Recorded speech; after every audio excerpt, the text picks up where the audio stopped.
l'incompréhension, mais aussi l'horreur. Que s'est-il vraiment passé au cours de cette nuit du 26 octobre, quand les troupes spéciales russes ont envahi le théâtre moscovite où un commando tchétchène retenait 700 otages? Quel gaz mortel a été utilisé? Pourquoi les autorités russes n'ont-elles toujours pas révélé la nature de ce gaz, même aux médecins qui essayaient de sauver les otages gravement atteints? Pourquoi aussi les assaillants ont-ils tué tous les ravisseurs alors que ces derniers se trouvaient déjà hors d'état de nuire? Et n'aurait-il pas été plus utile de les capturer afin de comprendre comment ce commando surarmé avait pu pénétrer jusqu'au cœur de la capitale? Et enfin, comment justifier la terrible décision prise au Kremlin? Une décision qui s'est traduite par la mort de 150 personnes, peut-être même 200. Vladimir Poutine, car c'est lui qui a donné l'ordre de prendre d'assaut le théâtre de la rue Dubrovka, a exprimé ses regrets aux proches des otages tués, mais il s'est présenté aussi comme le vainqueur d'une opération jugée nécessaire au nom de la lutte contre le terrorisme. Alors, et ce n'est pas la moindre des questions, qui est vraiment ce Vladimir Poutine, qui était encore un inconnu il y a 3 ans et qui a conquis le pouvoir, semble-t-il, justement en se servant de la question tchétchène? Difficile d'oublier, surtout après cette dramatique affaire, que le président russe a fait l'essentiel de sa carrière au KGB. C'est pourquoi j'ai demandé à M. X de revenir sur le passé de Poutine et de m'expliquer comment ce simple lieutenant-colonel des services spéciaux a pu s'emparer du Kremlin. Ça, je l'ai souvent dit, quand on a appartenu au service secret, on n'en sort jamais tout à fait. Vous êtes bien placé pour le savoir. Hein. Enfin, libre à vous de le penser. Non, ce que je veux dire, c'est qu'un homme comme Vladimir Poutine est un parfait produit du système soviétique dont le KGB était le bras armé. Et il en a gardé des réflexes. Pour comprendre ce qu'était le KGB, il suffit d'observer ses armoires. Ah oui, le glaive et le bouclier. Oui, enfin, le glaive, c'est pour les actions menées à l'extérieur du pays, l'espionnage, la désinformation, les opérations spéciales. Mais le bouclier, c'est l'action intérieure, c'est-à-dire essentiellement le contrôle de la population. Police politique. Mais Poutine, au sein du KGB, se trouvait du côté du bouclier, contrairement à ce qu'on a souvent prétendu. Ça explique beaucoup de choses, mais n'allons pas trop vite. Remarquons simplement que le président russe a truffé l'appareil d'État et la haute administration d'hommes qui, comme lui, ont appartenu au KGB ou à l'organisme qui lui a succédé, le FSB. Et quand Poutine est-il entré, lui, au KGB ? Il paraît que chez le jeune Poutine, c'était une obsession, une véritable idée fixe. Une vocation, vous voulez dire? Ah, encore qu'il faille se méfier. Ah bon, vous avez de bonnes raisons pour ça? Poutine a soigneusement arrangé sa propre biographie et comme par hasard, beaucoup de documents le concernant ont disparu ou ont été détruits. Même de simples dossiers scolaires ou universitaires. Parce qu'il avait des choses à cacher. Hein. Oui, il y a le mal partout. Alors reprenons et contentons-nous de la légende que Poutine lui-même a propagée. Le jeune Vladimir a été fortement impressionné par les films où l'on voit des James Bond soviétiques triompher avec panache de leurs adversaires occidentaux. Des films de propagande. Évidemment. Mais les James Bond de l'Ouest ne sont-ils pas aussi, dans une certaine mesure, des œuvres de propagande? Je vous laisse mettre. Je parle bien sûr de ceux qui ont été produits pendant la période de la guerre froide. C'est une parenthèse. Donc, Poutine, qui rêve de devenir agent secret, se présente tout benoîtement dans un bureau du KGB. Ah bon, et à quel endroit, là? À Leningrad, de sa ville natale. Quel âge a-t-il, alors? 17 ans. C'est un lycéen brillant, mais plutôt introverti. Un bûcheur qui préfère travailler plutôt que de fréquenter les soirées dansantes organisées par ses camarades. Pas très bien, hein? Non, seule distraction qu'il se permet, le judo, où, paraît-il, il est très bon. Et d'un mot, sa famille, hein? Modeste. Son père, qui, pendant la guerre, a été membre du NKVD. Le NKVD, il faut le préciser, c'est l'ancêtre du KGB. C'est juste. Son père, donc, travaille dans une usine où l'on fabrique des wagons. Naturellement, c'est un membre du Parti communiste. D'accord. Mais enfin, alors, que répond-on à Poutine, là, lorsqu'il se présente au KGB? On le trouve trop jeune. Et puis la tradition veut que l'on ne choisisse pas d'entrer au KGB. C'est le centre qui vous choisit. Donc, il n'est pas accepté? Non, mais on lui donne un précieux conseil. Fais des études de droit, c'est la meilleure façon de pouvoir entrer chez nous. Ah, s'il est aussi obsédé que vous le dites, il obéit, j'imagine. Bien entendu, et ce faisant, il déçoit son père qui voulait faire de lui un ingénieur. Mais va-t-il enfin être contacté par le KGB? Tout au long de ses études de droit, il l'attend. Et il pense qu'on l'a oublié. Toutefois, après l'obtention de son diplôme, on lui fait enfin signe. Il a alors un peu plus d'une vingtaine d'années. Oui, mais pourquoi fait-on appel à lui alors? Parce qu'il était l'un des meilleurs étudiants de sa promotion. En tout cas, ce qu'il a toujours prétendu. Et il va donc réaliser son rêve de jeunesse, devenir espion? Pas tout à fait. C'est-à-dire là...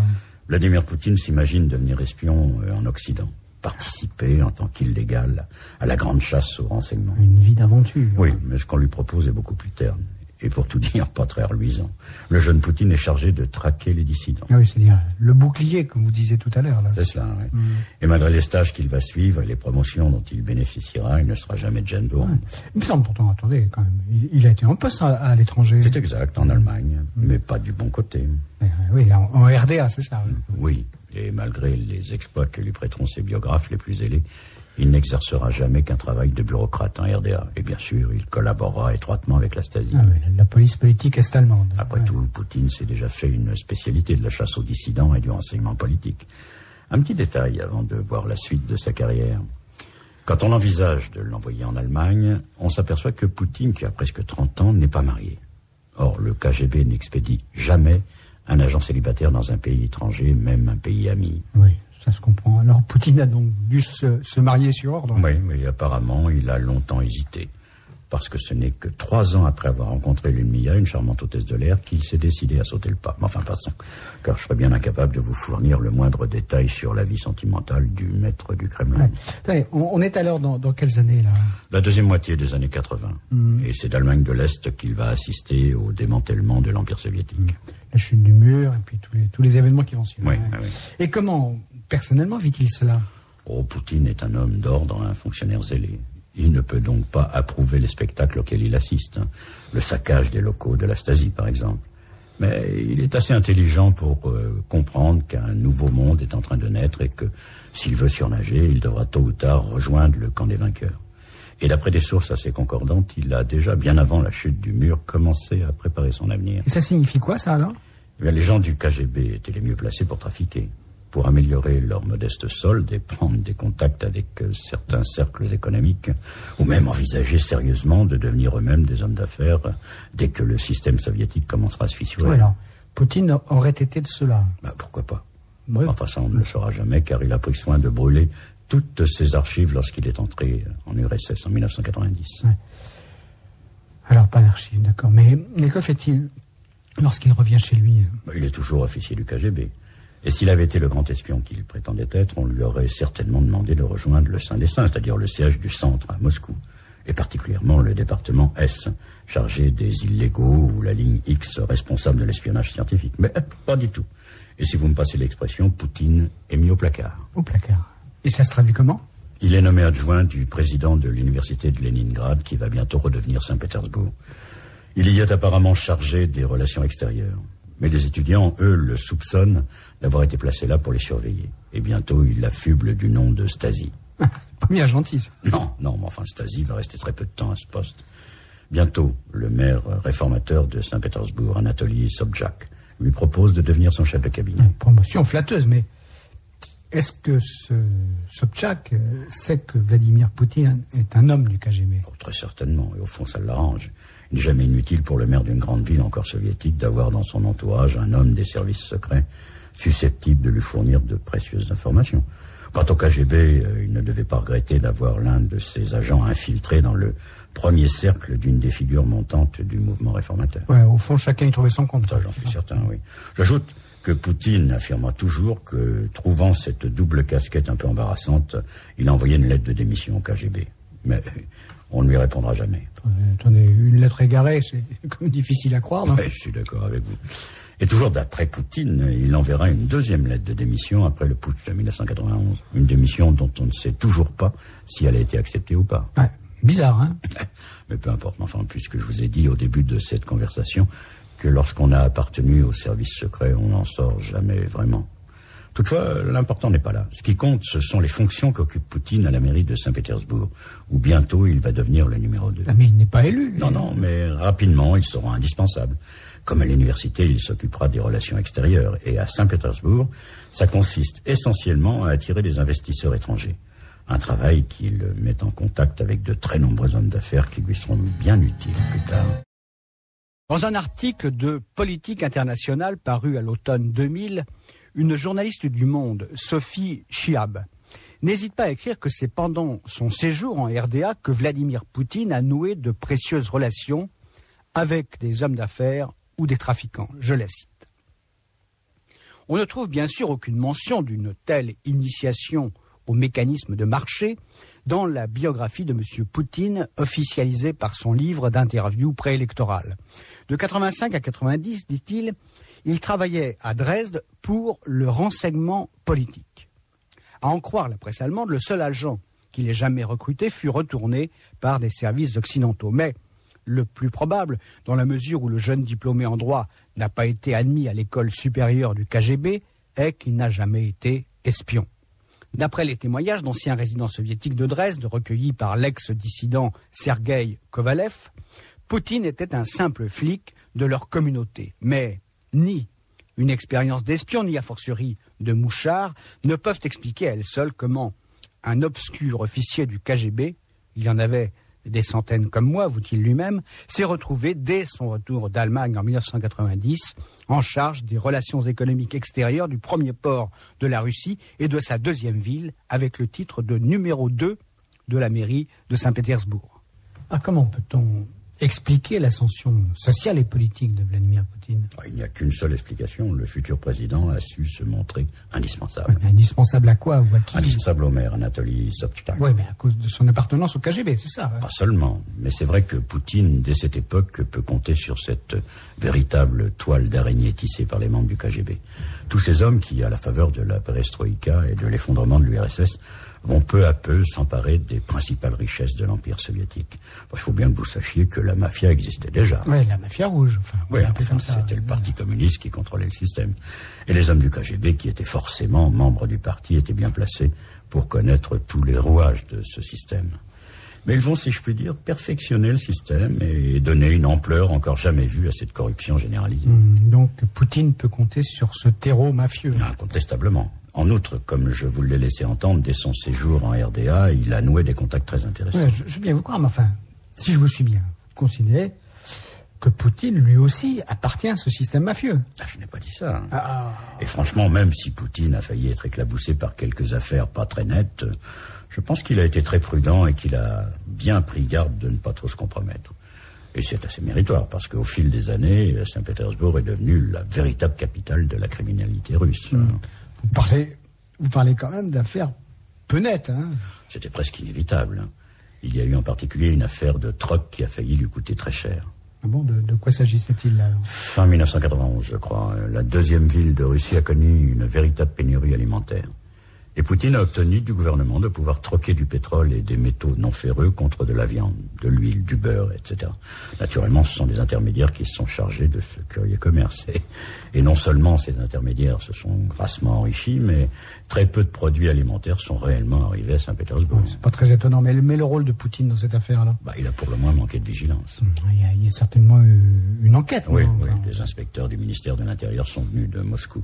Ils sont restés 15 jours et ils sont repartis. Mais ça n'a pas été plus loin, alors? Non, et Poutine n'a pas été inquiété. Il a donc conservé son poste de numéro 2, là, c'est ça? Jusqu'en 1996, c'est-à-dire jusqu'à la défaite électorale de son mentor, Sobchak. Mais après cette désastreuse affaire de troc, Poutine sera désormais plus prudent. Toutefois, il est certain qu'il continuera à avoir des contacts nourris avec les milieux économiques et donc forcément avec la mafia russe. Oui, puisque ces milieux étaient gangrénés. Oui, mais ça transpirera d'une étrange façon en 1999 lorsque Poutine, Premier ministre de Boris Eltsine, déclarera après les attentats attribués aux Tchétchènes qu'il allait, je cite, buter les terroristes jusque dans les chiottes. Oui, je me souviens de cette expression. Et on s'était quand même un peu étonné qu'un dirigeant utilise un tel langage. Un langage vulgaire et brutal qui a beaucoup plu aux Russes et qui a fait beaucoup pour la popularité de Vladimir Poutine. Sans doute, mais le rapport avec la mafia, là... Eh bien, cette expression est typiquement une expression du milieu. En Russie, ce sont les caïds qui parlent ainsi. Je veux bien, mais ça ne signifie pas pour autant que Poutine faisait partie du milieu. Je n'ai pas dit ça, j'ai simplement dit qu'il avait forcément fréquenté des hommes appartenant à ce milieu. Moi, ça ressemblait quand même à une assimilation. Bon, alors, en 1996, il quitte la mairie de Saint-Pétersbourg. Oui, il faut mettre à son crédit qu'il a refusé de travailler pour le nouveau maire qui avait battu son protecteur, Sobchak. Alors que fait-il? Pendant ces années passées à la mairie de Saint-Pétersbourg, Poutine s'est fait beaucoup de relations. En particulier chez les économistes libéraux qui règnent en maître au Kremlin. Tous les artisans des privatisations. Oui, alors assez rapidement, on l'appelle à Moscou. Et après quelques péripéties, il est appelé à devenir l'adjoint de Pavel Borodine, un homme qui occupe un poste clé puisqu'il est le chef de l'administration présidentielle. C'est lui qui gère en particulier l'héritage du Parti communiste en Russie et à l'étranger. Ça consiste en quoi, ça? Il y a d'abord un formidable patrimoine immobilier, des bâtiments officiels, des terrains constructibles, des complexes hôteliers. Mais il y a aussi un parc automobile, une compagnie aérienne, enfin bref, un véritable pactole. Et disons-le tout de suite, sa gestion permet de s'en mettre plein les poches. On estime qu'entre 1996 et 1998, Pavel Borodine détournera personnellement près de 25 millions de dollars. Ah oui, personnellement. Et Poutine est son adjoint. Oui. Ouais, il touche lui aussi. Tout le monde est corrompu, à commencer par les proches de Boris Eltsine, ceux qu'on désigne par ce terme significatif la famille. Alors pour répondre plus précisément à votre question, je ne sais pas. Si Poutine touche, pour reprendre votre expression, mais enfin c'est pas ça le plus important. Quoi alors? Au cours de ces 2 années qu'il passe aux côtés de Borodine, l'ancien officier du KGB ne peut pas ignorer les magouilles de l'entourage présidentiel et des principaux hommes politiques russes. Comme il sait aussi de quelle façon se sont construites les fortunes colossales de ceux qu'on appelle là-bas les oligarques ou les boyards. Ceux qui ont bénéficié des privatisations, essentiellement. Et qui ont mis la main sur des pans entiers de l'économie. Ouais. Poutine détient donc des informations très très précieuses. Vous avez compris. Quand on possède ce genre de renseignements, on est très puissant. Et très influent. Et après ces 2 années passées au Kremlin, on demande à Poutine de prendre la direction du FSB. Les FSB, ce sont les services secrets. Au fond, il revient à ses premières amours. Oui, mais au plus haut niveau. C'est le patron, maintenant. Et il est à la tête d'un formidable réseau. Les hommes de l'ancien KGB ont en effet essaimé dans tous les secteurs de la société. Les conglomérats industriels, les partis politiques, les banques, etc. Et ils ont aussi profité de leurs compétences pour créer des officines qui assurent la sécurité de tous ces organismes. Et ces hommes ont gardé des relations avec leurs anciens services? Je vous le répète encore une fois, quand on a été KGBiste, on le reste toute sa vie. Ouais. Et c'est parce que Poutine possède des dossiers, parce que c'est bien ce que vous avez dit, qu'il a été nommé à ce poste. Pas seulement, il y a le feu dans la maison Eltsine, la famille est aux abois. Les malversations commises par Borodine font l'objet d'une enquête judiciaire en Suisse, où l'intendant du Kremlin a blanchi cet argent sale. On dit même que les milliards de dollars prêtés par le FMI, le Fonds monétaire international, ont atterri directement sur les comptes de proches de Boris Eltsine. Enfin bref, il faut agir vite. D'autant que le procureur général, Yuri Skouratov, a décidé de mener une lutte sans merci contre la corruption. C'est le Kremlin qui est donc dans la ligne de mire. Exactement. Ajoutons que la Russie connaît une situation catastrophique. C'est le chaos, la débandade, le krach d'août 99 a fait exploser le système bancaire et des millions de Russes vivent de façon précaire, alors même qu'on estime que la mafia a réussi à placer à l'étranger entre 600 et 1000 milliards de dollars. Alors, la nomination de Poutine à la tête des services secrets n'est pas innocente. L'ancien officier du KGB est chargé de mettre de l'ordre et surtout d'éviter que Boris Eltsine ne soit personnellement compromis. Revenons un instant sur cette affaire de troc à Saint-Pétersbourg qui faillit coûter très cher à Vladimir Poutine. Voici comment la raconte Pierre Laurin dans sa biographie du président russe, parue en 2000 aux éditions du Rocher, une biographie jugée généralement plutôt aimable. Je cite Laurin. La municipalité de Saint-Pétersbourg fut autorisée à exporter 150 000 tonnes de produits pétroliers, 750 000 stères de bois, 14 000 tonnes de métaux rares et 30 000 tonnes de métaux ferreux, 20 000 tonnes de ciment, etc. En l'espace de 4 jours, le comité de M. Poutine signa 19 contrats avec diverses structures commerciales qui, pour la plupart, venaient de se créer en profitant des nouvelles conditions économiques consécutives à l'effondrement de l'URSS. Le problème était qu'aucune, ou presque, de ces entreprises n'était connue des services de la ville. Autre anomalie. Les contrats étaient remplis d'erreurs et pour certains, ils n'étaient même pas signés par l'une des deux parties. De plus, les prix de vente indiqués pour chaque marchandise, notamment les métaux rares, étaient sous-évalués de plusieurs dizaines de fois. Le résultat de ces contrats de troc d'une valeur de 122 millions de dollars fut l'arrivée à Saint-Pétersbourg, début février, de 2 cargos d'huile de table. Le conseil municipal nomma une commission d'enquête qui conclut à la responsabilité de M. Poutine et recommanda au maire de le démettre de ses fonctions. Fidèle à son habitude, l'intéressé fit face et se défendit, documents à l'appui. Il explique aujourd'hui que les accusations portées ne tenaient pas compte du contexte économique de l'époque et qu'elles étaient le fait d'adversaires politiques qui cherchaient à affaiblir le maire à travers lui. L'affaire n'eut pas de suite judiciaire. Le parquet n'ouvrit pas d'informations parce que, d'après le procureur, aucun délit n'avait été commis. Comment Poutine a-t-il procédé pour protéger Boris Eltsine? C'est très simple. En compromettant celui qui voulait compromettre le tsar, comme on l'appelait. et avec une méthode que n'aurait pas renié l'ancien KGB. Ah, ça vaut une explication, ça. Oui, bon, donc au début de l'année 1999, une chaîne de télévision russe a diffusé une cassette vidéo où l'on voyait le procureur général batifolé avec 2 jeunes femmes dans le plus simple appareil. Résultat, Yuri Skoratov est aussitôt démis de ses fonctions. Et l'enquête sur les malversations du clan Eltsine a ainsi été neutralisée. Une question quand même, cette cassette-là. Vous voulez dire, était-elle authentique? Bah oui. Eh bien, je peux vous dire que l'homme qu'on voyait sur ce film ressemblait vraiment beaucoup au procureur. Oui, mais ce n'était pas forcément lui. Bah, c'est bien ce que je voulais dire. Bon, d'accord. Mais comment pouvez-vous accuser Vladimir Poutine d'avoir fabriqué cette cassette? Je n'ai aucune certitude. Enfin, ça ressemble tellement au procédé utilisé par le KGB que je n'ai guère de doute. Il faut également remarquer que ce procureur malveillant était très proche du Premier ministre de l'époque, Primakov. Un homme détesté par la famille et décidé lui aussi à nettoyer les écuries d'Augias. Puis un homme qui pouvait aussi se poser en rival de Poutine dans la course à la présidence. Bien sûr, car dès cette année 99, Vladimir Poutine est persuadé qu'il est promis aux plus hautes destinées. Parce qu'il a rendu un immense service à Boris Yeltsin. Naturellement, et tout service rendu se paye un jour ou l'autre. Ouais. Et puis, il y a tous ces dossiers-là que détient Poutine. Oui. Première récompense pour l'ancien KGBiste, il est nommé à la tête du Conseil de sécurité. L'ascension continue, là. Et aussi le recours aux vieilles méthodes. Poutine ordonne, par exemple, que soient constitués des dossiers sur les journalistes un peu trop indépendants. Sont visés en priorité ceux qui enquêtent sur les magouilles de la famille. Normal. Et la deuxième récompense ne tarde pas. En août 99, Poutine est nommé Premier ministre. À la place de Primakov. Non, entre-temps, il y a eu un autre Premier ministre, très éphémère celui-là. Mais il faut dire que dans les dernières années de son règne, Eltsine a usé beaucoup de Premiers ministres. Ouais. Pour l'opinion internationale, et même, je l'imagine, pour l'opinion russe, Poutine est alors un quasi-inconnu. Oui, d'autant que le futur président a pris soin, ses fonctions à la tête des services secrets le lui permettaient, de nettoyer soigneusement tout ce qui pouvait être embarrassant dans sa biographie. On a donc l'impression que c'est un homme tout neuf qui arrive au pouvoir. Beaucoup plus jeune que Eltsine et plus sobre aussi. Ça, c'était pas difficile. En effet, mais enfin, dans ce pays désespéré où l'état de droit n'existait plus, où les impôts n'étaient même plus collectés, il fallait aussi que très vite ce nouveau Premier ministre, peut-être destiné à succéder un jour au tsar, Eltsine, apparaisse comme un homme à poigne capable de donner un nouveau souffle à la Russie et même de lutter contre la corruption. Oui, un nationaliste aussi. Bien évidemment. Les références à la Russie éternelle sont toujours les bienvenues. Et c'est vrai que Poutine, très proche du lobby militaro-industriel, prend vite des positions très anti-américaines, très anti-occidentales. Mais c'est sur la question tchétchène qu'il va bâtir sa réputation d'homme fort. Et c'est là que la manipulation commence. Une manipulation qui va faire des milliers de morts. Oui, vous pouvez parler de la deuxième guerre de Tchétchénie. Oui, ça commence de façon très étrange.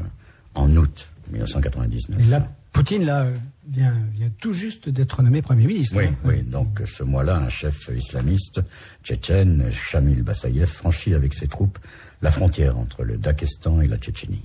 Son objectif avoué, c'est de libérer la petite république du Daghestan du joug russe. Il faut rappeler, enfin, le Daghestan étant, comme la Tchétchénie, peuplé en majorité de musulmans. Oui, tout à fait. Une question avant de poursuivre.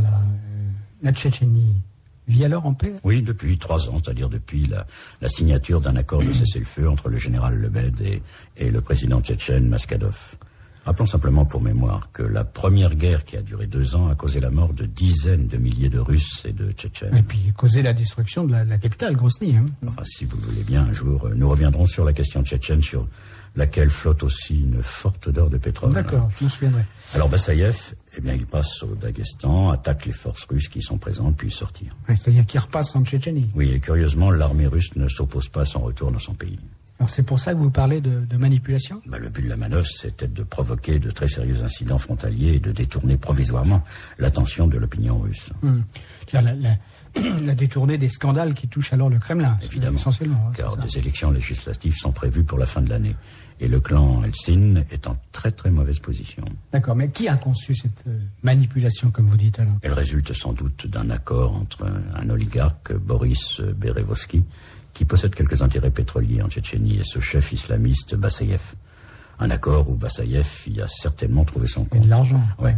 Mais l'un et l'autre vont être dépassés par les événements et Vladimir Poutine. Mais Poutine, alors, lui, quel est son intérêt là? Le Premier ministre qui sait que son camp est en difficulté, surtout face à un Primakov de plus en plus populaire dans le pays, doit agir. Ouais, mais attendez, Est-ce qu'il a déjà personnellement approuvé ces premières escarmouches frontalières? Berezovski est alors l'un de ses amis. Et il m'étonnerait fort que cet homme richissime, très proche du pouvoir, n'ait pas agi à l'initiative du Kremlin. Enfin, je poursuis. Poutine ne veut pas d'une petite guéguerre. Pour apparaître comme le sauveur de la Russie, le garant de son unité nationale, il lui faut une vraie guerre. Et rappelez-vous ce qui se passe en Russie au mois de septembre 99. Les attentats? Oui, plusieurs bombes qui, à Moscou et dans d'autres villes russes, font des dizaines de morts. Immédiatement, le Premier ministre désigne du doigt les Tchétchènes. Et il apporte des preuves? Non. Et jamais les services secrets ne pourront établir de lien entre les Tchétchènes et ces mystérieux poseurs de bombes. Enfin, peu importe. Au nom de la lutte contre le terrorisme wahhabite, comme on dit au Kremlin, les chars russes pénètrent en Tchétchénie dès fin septembre. C'est le commencement d'une guerre meurtrière qui dure toujours et qui accable d'abord les civils. Mais Poutine, à la tête d'un parti qui n'existait pas quelques semaines plus tôt, remportera triomphalement les élections législatives. Ouais, puis l'élection présidentielle après la démission de Boris Yeltsin. Au printemps 2000, oui. Vous voyez que les choses sont allées très très vite. Ouais. Mais tel que vous présentez les faits, là, on a l'impression que ces bombes ont bien arrangé Poutine. Hein. Et ils lui ont même permis d'accéder au pouvoir suprême en un temps record. Que voulez-vous, les faits sont têtus. Oui, admettons, mais est-ce que vous allez jusqu'à dire que ces attentats ont été perpétrés à l'initiative de Poutine? Non, parce que je n'en ai pas la preuve. Mais dans les services, on se pose beaucoup de questions. L'homme qui a été accusé d'avoir organisé les attentats, un nord-caucasien au nom de Kochtchiaïev, a refait surface il n'y a pas si longtemps. Et il a affirmé qu'il avait été manipulé par l'un de ses amis qui appartenait au FSB, l'ancien KGB. Et ça vous paraît crédible? Oui. Kochtchiaïev donne des détails précis.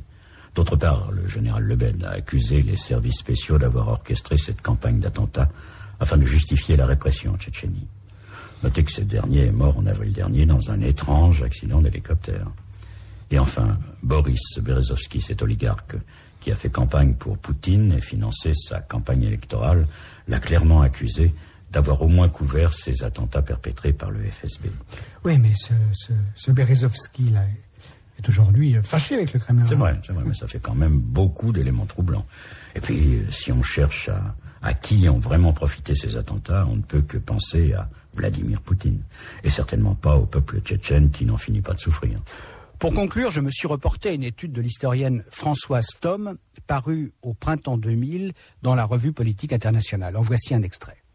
Les 9 et 13 septembre, des explosions meurtrières se produisirent dans plusieurs villes de Russie. Sans la moindre preuve, Poutine accusa les Tchétchènes, retrouvant les accents du procureur Vyshinsky. On ne peut même pas les appeler des animaux, et si ce sont des animaux, ils sont enragés. Même à l'époque, ces attentats parurent suspects à nombre d'observateurs en Russie et à l'étranger. D'autant que le 22 septembre, le FSB s'était fait prendre la main dans le sac alors qu'il installait des explosifs dans un immeuble à Ryazan, à 200 km au sud-est de Moscou. Pour Poutine, cependant, la partie était gagnée. Le 23 septembre, la Russie lança une nouvelle offensive contre la Tchétchénie avec le soutien massif de l'opinion publique chauffée à blanc. Fort de son alliance avec les militaires, Poutine était devenu intouchable, au moins tant que durerait la guerre. Il ne nous restait plus qu'à rafler la mise. Et l'historienne ajoute, le parti pro-gouvernemental, créé de toutes pièces en septembre, grimpa en flèche dans les sondages sans qu'il lui fût nécessaire de présenter le moindre programme, sinon l'extermination des Tchétchènes et la revanche contre l'Occident.